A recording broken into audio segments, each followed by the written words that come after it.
Hi guys, my name is Kim. This week we're talking about productivity. So I'll read from Luke 48, verse 28 to 30. This is when Christ is giving an illustration to the multitude that was following him. So it says, suppose one of you wants to build a tower. Won't you first sit down and estimate the cost to see if you have enough money to complete it?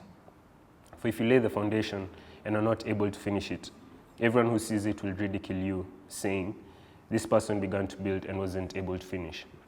So what Christ was saying here is that in order to be productive, you need to know what you want, The example he gives here is the example of building a tower. You can't just come to God and ask God for a miracle. Tell God, oh God, I want a tower. You pray, give me favor, give me a tower, this and that, and then expect God to just give you a tower. I don't think that's how it works. I think what Christ is saying here is that for you to build that tower, you need to first sit down. Before you even begin building the tower, you need to sit down and analyze and, think about what it is you want, You need to plan everything. You need to plan the foundation. You need to plan each and every step of how you're going to build that tower. So that tower can be, maybe you want to see yourself as a certain person of character, or maybe you want to even build a business, or maybe you even want to build apartments. You need to first sit down, visualize, and then it says, won't you first sit down and estimate the cost? And then so once you've finished doing all that, that's when you get up, and then now you're able to be productive.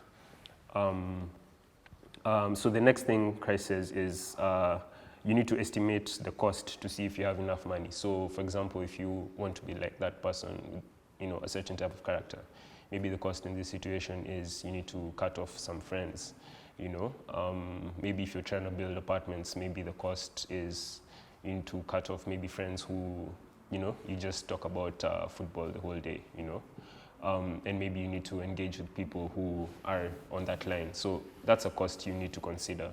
And so once we're able to do all these things, we can then bring it to God. And then God says that him who is able to exceedingly abundantly above all that we ask or think, he's able to do that for us, It also says in Proverbs that many are the plans in a man's heart, but it's God who establishes them. So I think the first step we need to do is just really, figure out what it is you want to do so that you're able to be productive to your maximum capacity. And once you bring your plan to God, once you bring, your ideas to God, after you've sat down, estimated, you've thought everything through, you've planned each and everything, then at least God has something to work with. You're not just throwing out, asking God to do miracles out of thin air, There's something that God and you can partner on to do something really, really cool.